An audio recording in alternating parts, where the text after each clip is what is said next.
World's biggest astrology community in Tamil. Online Astro TV, வாழ்வின் வெளிச்சம். Online astro டிவியை கண்டு மகிழுங்கள். அடுத்த பேச்சாளராக தர்மசாஸ்திர ஜோதிடத்தினுடைய சேவைக்குழு உறுப்பினரும் தருமபுரி மாவட்ட தலைவருமான திரு ஜெயபால் ஐயா அவர்கள் வாஸ்துவினுடைய நன்மைகள் என்ன, தீமைகள் என்ன அப்படின்ற ஒரு தலைப்பில் அற்புதமாக தன்னுடைய உரையை முன்வைக்க வருகிறார். ஐயா அவர்களை வருக என வரவேற்கிறோம். குருவே சரணம், குருவே துணை.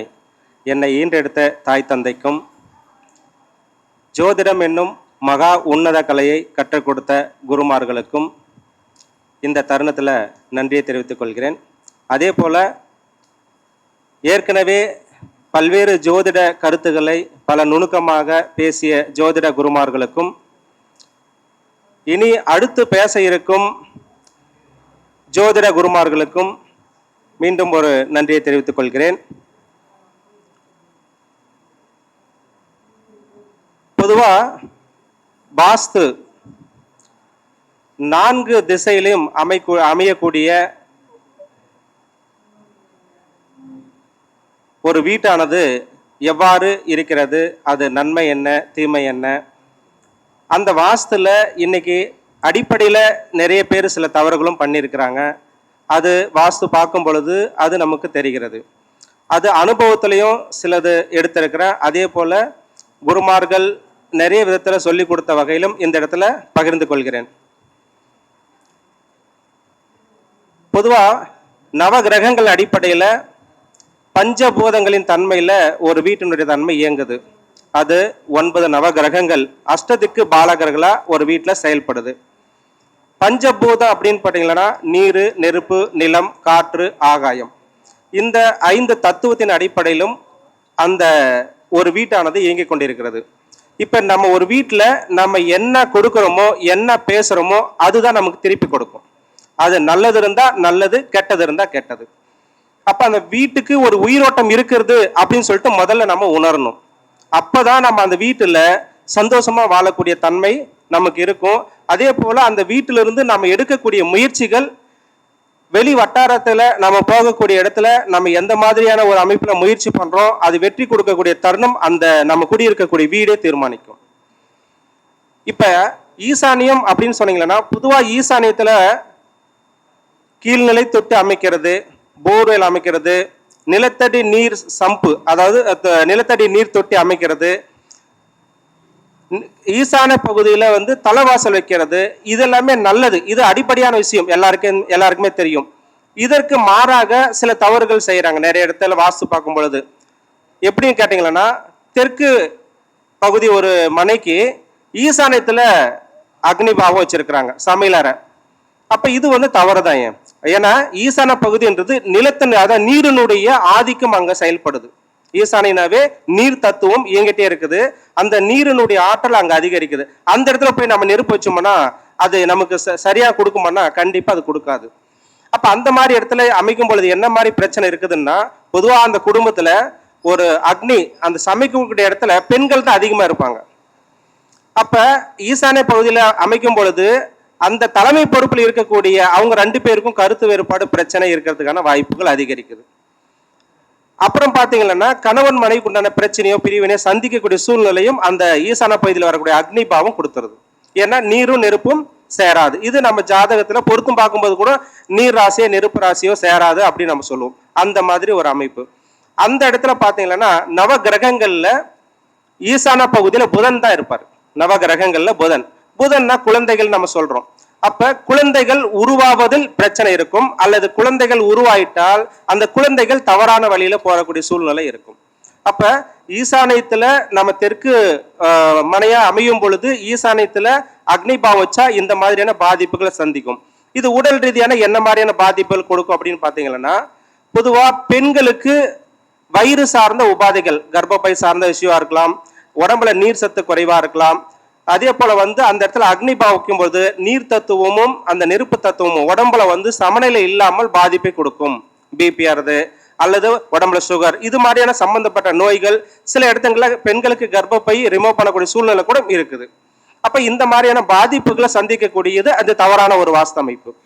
சரி, இப்ப இதுவே நம்ம வந்து சரியான பகுதியில அந்த ஈசான பகுதியில ஒரு நல்ல ஒரு அமைப்பு நம்ம பயன்படுத்தும் பொழுது அந்த ஈசானையும் அந்த தலைமை பொறுப்புல வந்து நமக்கு நல்ல ஒரு ஆற்றல் நம்ம எடுக்கின்ற முயற்சி ஆகட்டும், பிள்ளைங்களுடைய படிப்பாகட்டும், அந்த பிள்ளைங்களுடைய ஒழுக்கமாகட்டும், அந்த குடும்பத்தில் இருக்கக்கூடிய பொதுவா ஈசானத்துல புதன் நான் சொல்லியிருக்கிறேன் ஆண் பாதி பெண் பாதி. ஏன்னா ஒரு குடும்பத்துல ஒரு ஆணும் பெண்ணும் சம பங்கா இயங்கினா மட்டும்தான் அந்த வாழ்க்கை முன்னேறும், அந்த குடும்பம் முன்னேறும், வம்சம் விருத்தி அதிகமாகும். அப்ப அந்த இடத்துல அந்த பாதிப்பு ஏற்படும் பொழுது அந்த ஆண் பெண் இருவரும் சமநிலைத்தன்மை இழந்துடுறாங்க. அப்ப இந்த மாதிரி பாதிப்புலாம் அந்த ஈசான பகுதியில இந்த மாதிரி வந்ததுன்னா அது பிரச்சனை கொடுக்கும். அதுக்கப்புறம் பாத்தீங்கன்னா அக்னி பகுதி. அக்னி பகுதி அப்படின்னு கேட்டீங்கன்னா பொதுவா அந்த இடத்துல வந்து நெருப்பினுடைய ஆதிக்கம் தான் இயங்குது. ஏன்னா பொதுவா அந்த அதாவது தெற்கு பகுதியும் கிழக்கு பகுதியும் சந்திக்கக்கூடிய இடம் தான் அந்த அக்னி பகுதி. அப்ப அந்த அக்னி பகுதியில நம்ம என்ன செய்யறோம்னா சில பேர் தவறுகள் பண்றாங்க. கிழக்கு வாசப்படிக்கு அக்னி பகுதியில வந்து படிக்கட்டு வைப்பாங்க. படிக்கட்டு வைக்கும் பொழுது அந்த இடத்துல பாத்ரூம் வைப்பாங்க, படிக்கட்டுக்கு அடியில பாத்ரூம் வைப்பாங்க. இது என்ன பொறுத்த வரைக்கும் நான் தவறுன்னு தான் சொல்லுவேன். ஏன் அப்படின்னு கேட்டீங்கன்னா பொதுவா அக்னி பகுதி சமைக்கக்கூடிய பகுதி. இது நம்ம வந்து சமையல் என்பது எப்பவுமே ஞானிகள் முனிவர் உணவு அமிர்தம் போன்றதுன்னு சொல்லியிருக்கிறாங்க. அப்ப அமிர்தத்தை சமைக்கக்கூடிய இடம் நம்ம எப்பவுமே பெண்கள் கிழக்கு நோக்கி தான் சமைப்பாங்க. அப்ப அந்த கிழக்கு நோக்கி சமைக்கக்கூடிய அந்த பகுதியில கிழக்கு பகுதியில ஒரு கழிவறை வச்சா அந்த சமைக்கக்கூடிய பகுதி கெட்டு போயிடும். அப்ப அக்னி பகுதியில பொதுவா கழிவறை வைப்பது என்பது தவறான ஒரு விஷயம். அது உன்னிப்பா கவனத்தில் எடுத்துக்கொள்ள வேண்டும். அப்ப அக்னி பகுதியில சமையலறை தவிர வேற எதுவுமே கொடுக்க கூடாது. ஒரு சில இடங்கள் என்ன பண்றாங்கன்னா மேற்கு அதாவது வடக்கு வாசப்படி இருக்கும். ஒரு சில இடங்கள்ல அந்த அக்னி பகுதியிலே பெட்ரூமும் சில இடத்துல அமைச்சிருக்கிறாங்க. அதுவும் நான் பார்த்திருக்கிறேன். அந்த அக்னி பகுதியில பெட்ரூம் அமைச்சாலும் தவறு. படுக்கை அறை இருக்கக்கூடாது. ஒன்லி அது சமைக்கக்கூடிய இடம். அந்த சமைக்கக்கூடிய இடத்துல இருந்து நம்ம உணவு சாப்பிடக்கூடிய தன்மை மட்டுமே தவிர அதை தாண்டி வேற எந்த ஒரு விஷயமும் செய்யக்கூடாது அக்னி பகுதியில. இது வந்து உன்னிப்பா கவனிக்க வேண்டிய விஷயம். இப்ப அக்னி பகுதியில மாறா செயல்படும் பொழுது ஏற்கனவே ஈசான பகுதியில வந்து எப்படி மாத்தி வச்சோமோ அதே தன்மை அங்க இயங்கும். சரி, இப்ப அக்னி பகுதியில வந்து பெட்ரூம் வச்சுன்னா நிலத்தத்துவத்தினுடைய இயக்கம் இயங்கும். ஏன்னா படுக்கன்றது பொதுவா நிலத்தத்துவத்தில் தான் இருக்கணும், அக்னி தத்துவத்தில் இருக்கக்கூடாது. அப்ப நிலத்தத்துவம் அந்த இடத்துல இயங்கும் பொழுது நீர் அதாவது நெருப்பும் அந்த நிலமும் அந்த சுகப்பிராத்தத்தை கொடுக்காது. உயிரணுக்கள் சிறப்பா இருக்காது, உயிரணுக்கள் நீர்த்து போகும், குழந்தை உருவாகுதுல பிரச்சனை ஆகும், குடும்பத்துல தேவையில்லாத குழப்பங்கள் உருவாகும். அப்ப அந்த இடத்துல பொதுவா அக்னி பகுதி பெண்கள் சொன்னீங்களா, பெண்கள் தவறா சிந்திக்கக்கூடிய ஒரு சூழ்நிலை உருவாகும். தவறான எண்ணங்களோ தவறான சூழ்நிலை சிந்திக்கிறதோ தவறான பழக்க வழக்கங்கள் ஏதோ ஒரு வகையில அவங்க அடிக்ட் ஆகக்கூடிய சூழ்நிலை உருவாகும். அப்ப அந்த தவறை நம்ம வந்து திருத்திக்கிறது ரொம்ப ரொம்ப நல்லது. அதுக்கப்புறம் பாத்தீங்கன்னா நிருதி பகுதி. இந்த நிருதி பகுதி பாத்தீங்கன்னா படுக்கை சம்பந்தப்பட்டது மட்டும் தான். தென்மேற்கு பகுதி ஒரு குடும்ப தலைவர் ஆண் பெண் இணைவு சம்பந்தப்பட்ட இடம். அது வந்து கண்டிப்பாக அந்த பகுதி சிறப்பா இருக்கணும். ஒரு சில இடங்கள்ல அந்த இடத்துல வந்து தவறு பண்ணியிருக்காங்க. என்ன மாதிரியான தவறுன்னு கேட்டீங்கன்னா ஜன்னல் அமைக்கிறதுல தவறு பண்ணிடுறாங்க. அந்த பகுதியில பொதுவா தென்மேற்கு பகுதியில அதாவது தெற்கும் மேற்கும் சந்திக்கக்கூடிய பகுதியில அந்த தென்மேற்கு மூலையில ஜன்னல் வச்சிருக்கிறாங்க ஒரு சில இடங்கள்ல. அதுவும் தவறு. அந்த மாதிரி தவறு ஏற்படும் பொழுதும் அது பாதிப்பை கொடுக்கும். அப்ப தென்மேற்கு பகுதி உயர்த்து கட்டணும்னு சொல்றோம். அதே தென்மேற்கு பகுதி உயர்த்து கட்டி அந்த படுக்கக்கூடிய கட்டில் அமைக்கிறதுல நிறைய விதத்தை தவறு இருக்குது. ஏன் அப்படின்னு கேட்டீங்கன்னா பொதுவா மனிதனுடைய படுக்கை சம்பந்தப்பட்டது அப்படின்னு பாத்தீங்கன்னா ஒண்ணு தெற்கு பகுதியில தலை வைத்து வடக்கு பகுதியில கால் நீட்டி படுக்கணும். ரெண்டாவது மேற்கு பகுதியில தலை வச்சு கிழக்கு பகுதியில கால் நீட்டி படுக்கணும். இதுதான் உண்மை. ஆனா இதுக்கு மாறா சில பேர் வந்து அந்த படுக்கை அமைப்பை பயன்படுத்துறாங்க. இதுவுமே தவறு. இதுவும் மனித வாழ்க்கையில உணரக்கூடிய ஒரு விஷயம். ஏன் அப்படின்னு கேட்டீங்கன்னா இந்த பிரபஞ்சத்துல இந்த பூமியினுடைய சுழற்சி வடகிழக்கு பகுதியில சாய்வாகவும் தென்மேற்கு பகுதி கொஞ்சம் மேடாகவும் அதாவது சாய்ந்து பூமியினுடைய சுழற்சி இயங்கி கொண்டிருக்கிறது. அப்ப நம்ம அந்த சாய்வான பகுதியில தலை வைத்து படுக்கும் பொழுது எல்லாமே ஆப்போசிட்டா இயங்கும். அப்ப நமக்கு உடல் ரீதியான பிரச்சனைகள் பாதிப்புகள் கொடுக்கும். இது வந்து உணர்ந்து கொள்ள வேண்டும். இது வந்து பொதுவா இன்னைக்கு நிறைய பேர் செய்யக்கூடிய தவறுகள். நான் வாஸ்து பார்க்கறது போன வீட்டுல இந்த மாதிரி அமைப்பு அந்த கட்டில அமைச்சிருக்கிறாங்க. கபோர்டு போட்டு அப்படியே அந்த அந்த ரூமுக்கு தகுந்த மாதிரி தன்னை மாற்றி அமைச்சிருக்கிறாங்க. இது தவறு. அப்ப இதுவும் வந்து நம்ம கவனிக்க வேண்டிய விஷயம். அதுக்கப்புறம் பாத்தீங்கன்னா வாயு பகுதி. வாயு பகுதி பொதுவா காற்று தத்துவத்தை இயங்கக்கூடியது. அந்த காற்று தத்துவம் எப்பவுமே வந்து பாத்தீங்கன்னா கழிவறை பயன்படுத்துறது ரொம்ப ரொம்ப நல்லது. கழிவறைக்கு அப்பாற்பட்டு என்ன அந்த இடத்துல செய்யலாம் அப்படின்னா பொதுவா ஒரு விருந்தினர் வந்து தங்கக்கூடிய ஒரு பெட்ரூம், சின்னதா ஒரு பெட்ரூம் அமைக்கலாம். பாத்ரூமுக்கு பக்கத்துல ஒரு பெட்ரூம் அமைச்சுக்கலாம். வரவங்க போறவங்க வந்து தங்கிட்டு போற மாதிரி பயன்படுத்திக்கலாம். திருமணம் ஆகாத பெண் குழந்தைகள் அந்த இடத்துல படுக்க வைக்கிறது ரொம்ப ரொம்ப நல்லது.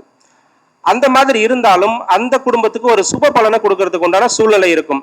அதே போல வாயு பகுதியில கழிவறை நல்ல விதத்துல அமைஞ்சிச்சுன்னா அந்த குடும்பத்துல மகாலட்சுமி அனுகிரகம் கிடைக்கும். ஏன்னா கிச்சன் பகுதியும் வாயு பகுதியும் யாருக்கெல்லாம் சிறப்பா அமைதா அந்த வீட்டுல மகாலட்சுமி குடிக்கொள்வாள்.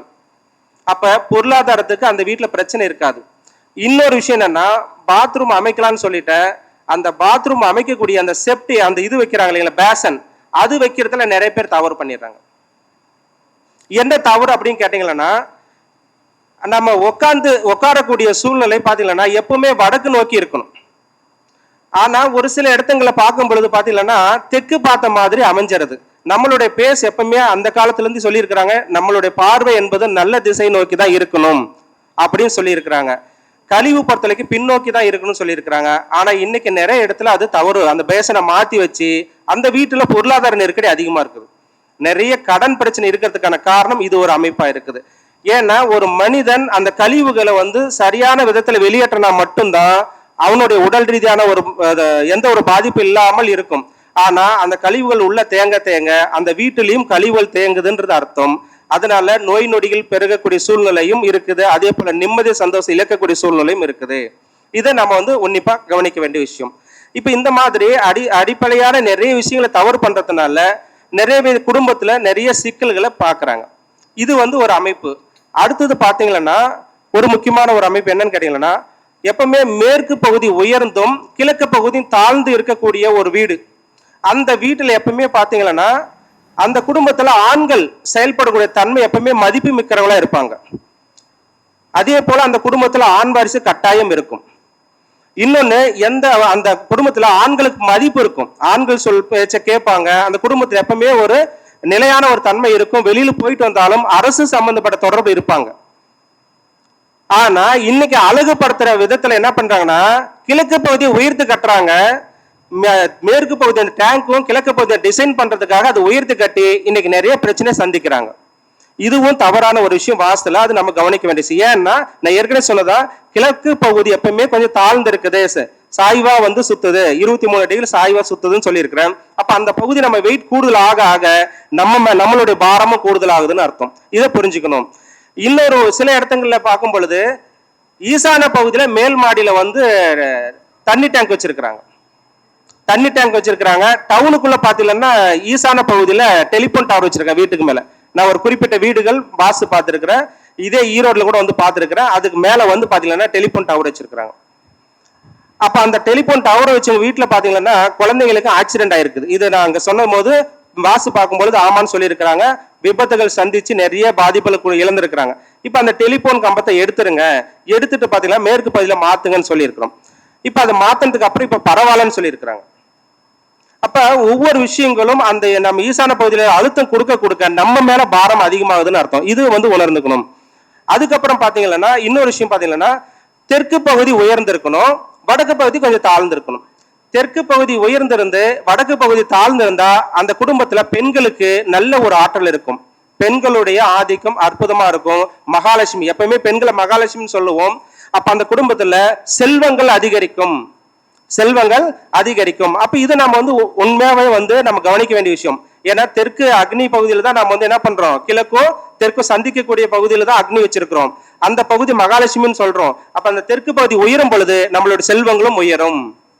இது வந்து நம்ம உன்னிப்பா கவனிக்கணும். அதுக்கப்புறம் பாத்தீங்கன்னா மேல டேங்க் போட்டுருவோம். அந்த டேங்க தண்ணி கொண்டு வரும் பாத்தீங்கன்னா, அந்த தண்ணி கொண்டு வர விதமும் நிறைய வித்தியாசம் இருக்குது. எப்பவுமே மேல இருந்து வரக்கூடிய தண்ணி மேற்குல இருந்து வடக்கு நோக்கி போறது ஒரு முதல் தரமான ஒரு அமைப்பு. அதே போல நம்ம வந்து மேல வீடு கட்டியிருப்பாங்க, அதனுடைய கழிவறையும் நிறைய பேர் வச்சிருப்பாங்க. அந்த வாயுமொழியில போய் சேர்ற மாதிரியான ஒரு அமைப்பு கொண்டு கொடுக்கணும். அதுவும் சில பேர் என்ன பண்றாங்க, அந்த பைப்பை இழுக்கிறதுக்காக ஈஸியா போற மாதிரி கொண்டு போயிருவாங்க. அது தவறான வழியிலே போய் நின்று சுத்திட்டு போகும். அதனோட ஜங்ஷன் அமைக்கிறது தப்பா போயிடுவாங்க. அதனால நிறைய பிரச்சனை சந்திக்கிறாங்க. இது எல்லாமே அடிப்படையா நம்ம நிறைய பார்க்க வேண்டிய விஷயமா இருக்குது. இதுவும் கவனத்தில் எடுத்துக்கொள்ள வேண்டும். அப்ப இந்த மாதிரியான நிறைய தவறுகள் நடக்கிறதுனால நம்ம பொதுவா ஒரு குடும்பத்துல நிறைய பிரச்சனைகள் பிரிவினைகள் சந்திக்கிறாங்க. இப்ப அக்னி பகுதியில வந்து பாத்தீங்கன்னா அக்னி பகுதியில வந்து நல்ல ஒரு ஆற்றல் இருக்கும் பொழுது பெண்களுக்கு எப்பவுமே குடும்பத்துல எப்போதுமே மதிப்பு மரியாதை இருக்கும். அதே போல அந்த பகுதியில வந்து வாக்குவாதம், பிரச்சனை, சண்டை, சச்சரவு எதுவுமே இருக்காது. அக்னி பகுதியில நல்லா அமையும் பொழுது கணவன் மனைவிக்கு எப்பவுமே ஒரு ஆரோக்கியமான ஒரு சூழ்நிலை 2 பேருக்குமே இருக்கும். இது உணர்ந்து கொள்ள வேண்டும். அதே போல நிறுதி முறையில படுக்கையறை அமைஞ்சதுன்னா எப்பவுமே வந்து நன்மை என்னன்னு பாத்தீங்கன்னா குடும்ப தலைவருடைய உடல் நலம் ஆரோக்கியமா இருக்கும். அதே போல வந்து நீண்ட ஆயுள் அவங்களுக்கு வந்து இருக்கும். அகால மரணம் அந்த குடும்பத்துல இருக்காது. அகால மரணங்கள் இருக்காது. அதே மாதிரி குடும்பத்தினுடைய அந்த தலைவருடைய சொல் பேச்சு மற்றவர்கள் கேட்டு நடக்கக்கூடிய ஒரு சூழ்நிலை இருக்கும். இது நம்ம வந்து அந்த பகுதி கரெக்டா அமைச்சிட்டா அந்த இடத்துல ஒரு ஏற்றத்தாழ்வு இருக்காது. குடும்ப தலைவருக்கு அப்புறம் நம்ம குடும்பத்துல பிறக்கக்கூடிய முதல் வாரிசு அந்த தலைமை பொறுப்பை ஏத்துக்குவாங்க. அப்ப அந்த தலைமை பொறுப்புல கூட பாதிப்பு இருக்காது. இதை வந்து நம்ம உணர்ந்துக்கணும். அப்ப நிறுதி பகுதி யாருக்கெல்லாம் சரியா அமையுதோ அவங்க வாழ்க்கையில குடும்ப வாழ்க்கையில மன நிறைவான வாழ்க்கை எப்பவுமே இருந்துட்டே இருக்கும்.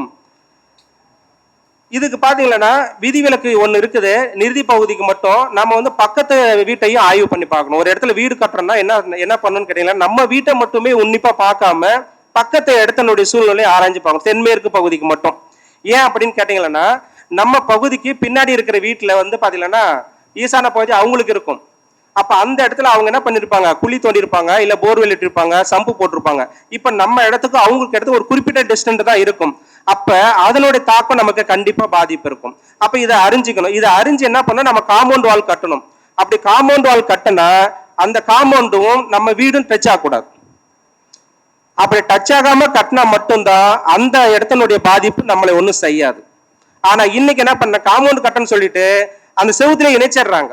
அப்ப இதுவும் நிறைய பாதிப்பு. அந்த மாதிரி இணைக்கக்கூடிய சூழ்நிலையில குடும்பத்துல பிரச்சனை, அதாவது கணவன் மனைவி பிரிஞ்சே போயிருக்கிறாங்க. ஒரு வீட்டுல நான் வாசி பார்க்கும் பொழுது அதாவது டிவோர்ஸ்ல போய் நிக்கிறாங்க. அப்ப என்ன காரணம்னா அந்த இடத்துல நிலையான ஒரு தாம்பதிய சுகம் இல்லாம போயிடுது. ஏன்னா தென்மேற்கு பகுதி தான் ஒரு நிலையான தாம்பதிய சுகத்தை கொடுக்கறது. ஆனா அந்த பகுதி இந்த மாதிரி தவறெல்லாம் வரும் பட்சத்துல அந்த தாம்பதிய சுகம் இல்லாம ஒரு பிரிஞ்சு போற சந்தோஷ நிலை இல்லாம இருக்கிறாங்க.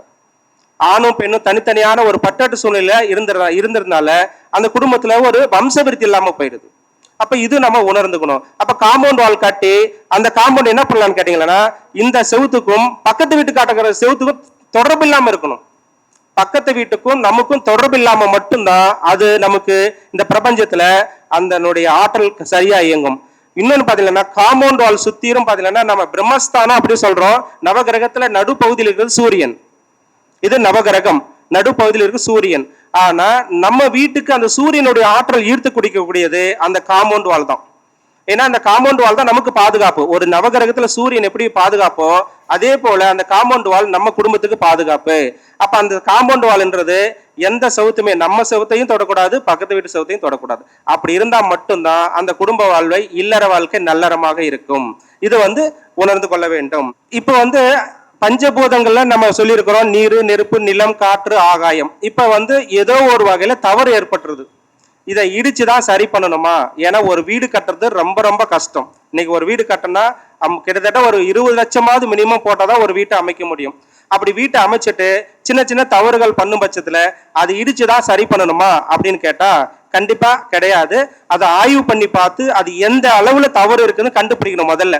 அப்போ ஒரு வாஸ்து நிபுணர் கூட்டின்னு போயிட்டு முறையா ஆய்வு பண்ணி கண்டுபிடிச்சு அது இடிக்கலாமா அப்படின்னு நம்ம தெரிஞ்சுக்கணும். ஏன்னா நம்ம எதுவுமே தெரியாதே அது மேல கை வைக்க கூடாது.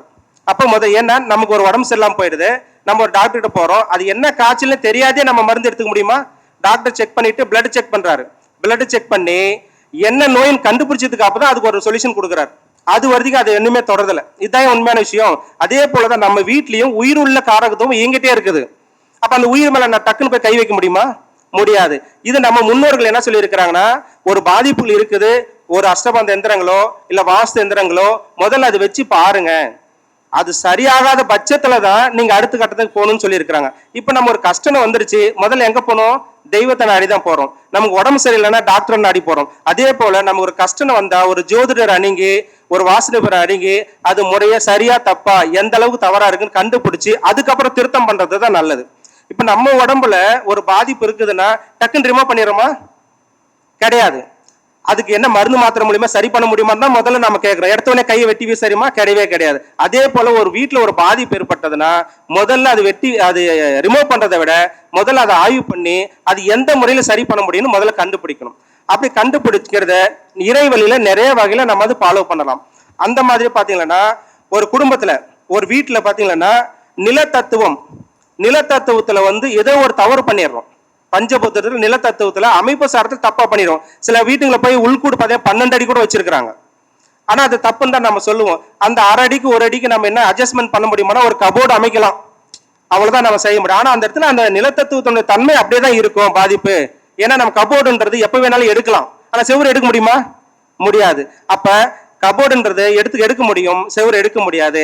அந்த மாதிரி பாதிப்பு இருக்கிறவங்க என்ன பண்ணலாம், காஞ்சிபுரம் ஏகம்பரேஸ்வரர், அதாவது பிருத்திவிலிங்கன்னு சொல்லுவாங்க, அந்த கோவில்ல இருக்கக்கூடிய தலவிருச்சம் இருக்கும் இல்லைங்களா, அப்ப நம்ம வீட்டுல நிறுதி பகுதியில ஒரு மூலையில வெளிப்பகுதியில ஆட்டும் இல்ல உள்ள எடுக்க முடிஞ்சாலும் வெளிப்பகுதியிலயோ இல்ல உள் பகுதியிலயோ நம்ம எடுக்க முடியணும். முதல்ல ஒரு 3 அடி குழி தோண்டி அங்க இருக்கக்கூடிய மண்ணை எடுக்கணும். எடுத்து அங்க இருக்கக்கூடிய தலவிருச்சம், அந்த தலவிருச்சத்துல அந்த மண்ணை போய் சமர்ப்பணம் பண்ணிட்டு அங்க இருக்கக்கூடிய மண்ணை எடுத்துட்டு வந்து இந்த பகுதியில போடணும். அப்படி போடும் பொழுது ஏதோ ஒரு வகையில் அந்த தெய்வத்தினுடைய ஈர்ப்பு நம்மளை மாற்றக்கூடிய ஒரு சூழ்நிலை கண்டிப்பா பிரபஞ்சம் நமக்கு கொடுக்கும். இதை முதல்ல செஞ்சு பாருங்க. நான் ஏற்கனவே கிட்டத்தட்ட ஒரு 4-5 வீட்டுக்கு அந்த மாதிரி சொல்லியிருக்கிறேன். அது இப்ப வந்து பாதிப்புல இருந்து விலங்கி இருக்குன்னு அவங்க ஒரு பாசிட்டிவா சொல்லியிருக்கிறாங்க. அது நான் இப்ப அனுபவத்துல உங்களுக்கு இந்த விஷயத்த நான் சொல்றேன். அப்ப இந்த நம்ம வந்து ஃபாலோ பண்ண முடியும். அதுக்கப்புறம் பாத்தீங்கன்னா நீர்ப்பகுதி வந்து ஏதோ ஒரு வகையில தவறு ஏற்படுது. ஈசான பகுதியா நீர்ப்பகுதி. அப்ப ஈசான பகுதியில தவறு ஏற்படுதுன்னு வச்சுக்கோங்க. அப்ப அப்புலிங்கம், அதாவது ஜம்புகேஸ்வரர் கோயில் திருவானைக்காவல நம்ம பார்த்திருப்போம். அங்க இருக்கக்கூடிய தலவிருச்சம், எப்பவுமே தலவிருச்சத்துக்கு அடியில மண் இருக்கும். ஏன்னா ஃபுல்லா க்ளோசிங் கிடையாது, மண் இருக்கும். நம்ம வீட்டுல ஈசான பகுதியில மண் எடுத்துட்டு போயிட்டு அங்க அந்த மண்ணை செலுத்திட்டு அங்க இருக்கக்கூடிய மண் எடுத்துட்டு வந்து கண்டிப்பா அங்க போடும் பொழுது நமக்கு அந்த ஈசானியோட பாசிட்டிவ் வைப்ரேஷன் நமக்கு கிடைக்கும். இதை நம்ம அதை ஃபாலோ பண்ணணும். அதுக்கப்புறம் பாத்தீங்கன்னா நெருப்பு பகுதி, அக்னி பகுதின்னு சொல்றோம் இல்லைங்களா, அந்த பகுதியில வந்து ஒரு தவறு ஏற்பட்டுருது. அப்ப அந்த தவறு ஏற்படும் பொழுது என்ன பண்ணலாம்னா அக்னிலிங்கம் திருவண்ணாமலை. அப்ப திருவண்ணாமலை வந்து அங்க சிவன் வந்து ஒளி ரூபமாவே இருக்கிறாரு, தீப ரூபத்துல ஒளி ரூபமாவே நம்ம காட்சி கொடுக்குறாங்க. அங்க இருக்கக்கூடிய ஒரு தல விருட்சத்துல அந்த நம்ம எடுத்துட்டு போயிட்டு அந்த மண் அங்க செலுத்திட்டு அங்க இருக்கக்கூடிய மண் எடுத்துட்டு நம்ம வீட்டுல அது பயன்படுத்தும் பொழுது அந்த அக்னி சார்ந்த பாதிப்பு வந்து விமோசனம் அடையிறத நம்ம கண் கூட உணர முடியும்.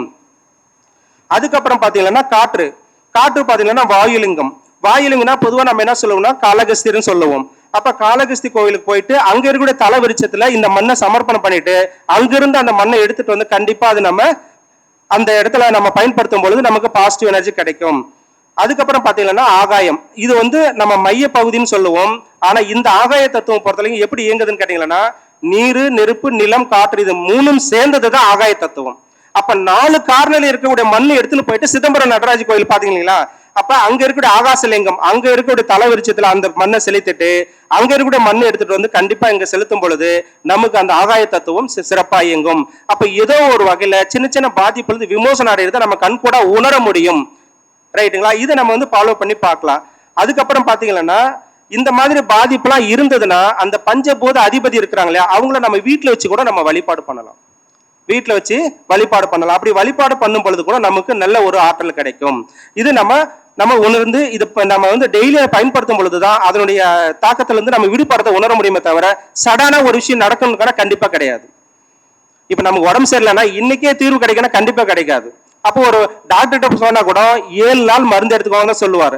அந்த 7 நாளைக்கு என்ன சொல்லுவாரு, பத்தியும் கொடுப்பாரு, கஞ்சி தான் சாப்பிடணும், இட்லி தான் சாப்பிடணும்னு சொல்லுவாரு. அப்ப ஒரு விஷயத்த உணர்றதுக்கே அந்த 7 நாள் ஆகுதுன்னா நம்ம வீடு அது உணர்றதுக்கு எவ்வளவு நாள் ஆகும்? ஒரு 3 மாசம் ஆகலாம், ஒரு 48 நாள் ஆகலாம், இல்ல 90 நாள் கண்டிப்பா. ஆனா அதுல இருந்து ஒரு விமோசனத்தை உணர்றதை நீ கண்டிப்பா கண் கூட பார்க்க முடியும். இதை நம்ம பார்த்துக்கணும்.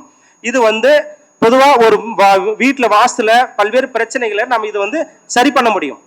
ரைட்டுங்களா? அதுக்கப்புறம் பாத்தீங்கன்னா இதுவே வந்து நம்ம ஜாதகத்துல நம்ம எப்படி உணர முடியும் அப்படின்னு கேட்டீங்கன்னா ஜாதகத்துல 4ஆம் பாவம்ன்றது ஒரு வீட்டை குறிக்கும். இது எல்லாருக்கும் தெரிஞ்ச விஷயம். இப்ப 4ஆம் பாவத்தின் அதிபதி நம்ம ஜாதகத்துல பாதகஸ்தானத்துல இருந்தாருன்னா ஏதோ ஒரு வகையில தவறா நம்ம வீடு அமைக்கக்கூடிய சூழ்நிலை இருக்குன்னு முதலே உணர்ந்துக்கணும். பாதகஸ்தானம் நமக்கு கிடைப்பலன் செய்யும் இல்லைங்களா? அப்ப 4ஆம் பாவத்து அதிபதி போய் பாதகஸ்தானத்துல இருந்தா நாம ஒரு வீடு கட்டணும்னு நினைச்சா தவறாதான் சிந்திப்போம். அப்ப ஜாதகத்தை முதல்ல ஆய்வு பண்ணி பார்த்துட்டு அந்த தவறை திருத்தக்கூடிய முன்னாடியே திருத்திக்க முடியும். வீடை கட்டிட்டு திருத்துறது பதிலா முன்கூட்டியே நம்ம சரி பண்ணிக்க முடியும். அப்ப சர லக்னத்துக்கு 4ஆம் இடத்து அதிபதி போய் 11ஆம் இடத்துல இருந்தா அதை நம்ம கவனிக்க வேண்டிய விஷயம். அதுக்கப்புறம் இது வந்து சரம் சிரம் இது 3த்துக்கும் அதனுடைய பாதகத்தை நம்ம பார்க்கணும். அதுக்கப்புறம் பாத்தீங்கன்னா சுக்கிரன், ஏன்னா வீட்டுக்கு காரன் சுக்கிரன் சொல்லுவோம். ஆனா நிலத்துக்கு நிலம் இருந்தாதே நம்ம வீடு கட்ட முடியும். நிலத்துக்கு காரன் செவ்வாதிபதி. இவங்க 2 பேரும் ஒப்பிட்டு பார்க்கணும். அது இல்லாம நம்ம மனசு தெளிவா இருக்கணும் இல்லையா ஒரு வீடு கட்டுறதுக்கு. அப்ப மனசுக்கு காரகன் சந்திரனையும் ஆய்வு பண்ணி அந்த ஜாதகத்துல அந்த கிரகத்தினுடைய தொடர்பை வச்சு நம்ம ஒரு வீட்டை சரியான முறையில் அமைக்க முடியும். இப்ப என்னை இந்த தருமபுரியிலிருந்து என்னை பேச அழைத்த ஐயா குருநாதர் ஐயா மணிகண்டராஜ் ஐயா அவர்களுக்கும், இந்த வாஸ்து சம்பந்தப்பட்ட விஷயம் பேசிக்கொண்டிருக்கும் இதை பார்த்து கேட்டு இருக்க உங்களுக்கும், அதே போல இந்த சேனலை பொதுவா இந்த ஒரு கருத்துக்களை பல்வேறு மக்களுக்கு கொண்டு சேர்க்கக்கூடிய ஒரு மகான், அதாவது யார் சொல்லுற ஐயா முத்துப்பாண்டி ஐயா. அவர் நான் ஏற்கனவே சொல்ல ஒளி வெளிச்சம் சொல்ல, இவர் ஒளி வெளிச்சமா இருக்கிறாரு. ஒளி வெளிச்சம் ரெண்டுமே கலந்து இயங்குறாரு. அதனால ஐயா அவர்களுக்கும் என்னுடைய மனமார்ந்த நன்றியை தெரிவித்துக் கொண்டு இந்த உரையை முடித்துக் கொள்கிறேன். என்னுடைய பெயர் ஆர் ஜெயபால், தர்மபுரி மாவட்ட ஜோதிட சங்க தலைவராகவும் இருக்கிற, அதே போல தர்மசாஸ்திராவில் சேவைக்குழு உறுப்பினராகவும் இருக்கிற ஐயா அவர்கள் தர்மபுரி மாவட்டத்துக்கு தர்மபுரி மாவட்ட தலைவராகவும் நியமிச்சிருக்கிறாரு. என்னுடைய தொலைபேசி நம்பர், அதாவது ஜாதகமோ வாஸ்து சம்பந்தப்பட்ட எந்த ஒரு சந்தேகமா இருந்தாலும் தொலைபேசியில் தொடர்பு கொள்ளலாம். என்னுடைய போன் நம்பர் 94 89 80 98 94, அதாவது ஆங்கிலத்தில் சொல்ல போனா 9489809894 என்ற நம்பருக்கு நீங்க தொலைபேசி தொடர்பு கொள்ளலாம். நன்றி. எல்லோருக்கும் எல்லாம் கிடைக்கட்டும். வாழ்க ஜோதிடம், வளர்க ஜோதிடர்கள். அற்புதம், சிறப்பு. வாஸ்து பற்றிய நன்மை தீமைகளை பற்றி ஐயா இவ்வளவு நேரம் ஒரு அற்புதமான நிறைய விஷயங்களை பாத்தீங்கன்னா நமக்கு கொடுத்துருக்காரு. இது என்ன அப்படின்னா, அவரு பாத்தீங்கன்னா எங்க தருமபுரி மாவட்டத்துல அவர் ஒரு தலை சீர்ந்த வாஸ்து நிபுணர்ல அவரும் ஒருத்தர். இவர் பதிவிட்ட கருத்துக்கள் என்ன அப்படின்னா, ஏதோ ஒரு ஏடுகள்ல படிச்சோ இல்ல புத்தகத்துல படிச்சோ அந்த பதிவு எதுவுமே அவர் இன்னைக்கு தரல. அவர் அனுபவத்துல போயிட்டு நேரா பார்த்து என்னென்ன நடந்தது அப்படின்றத தன்னுடைய ஆய்வுகளை இன்னைக்கு நமக்கு சிறப்பாக தொகுத்து கொடுத்திருக்கிறாரு. அந்த விதத்துல தர்மசாஸ்திரா ஜோதிட வித்யாலயா சார்பாக ஐயா அவர்களுக்கு சிறப்பு கௌரவம் செலுத்த முத்துப்பாண்டி ஐயாவையும் வெப்படை கந்தசாமி ஐயாவையும் மேடை கலைக்கிறேன். வாழ்த்துக்கள்.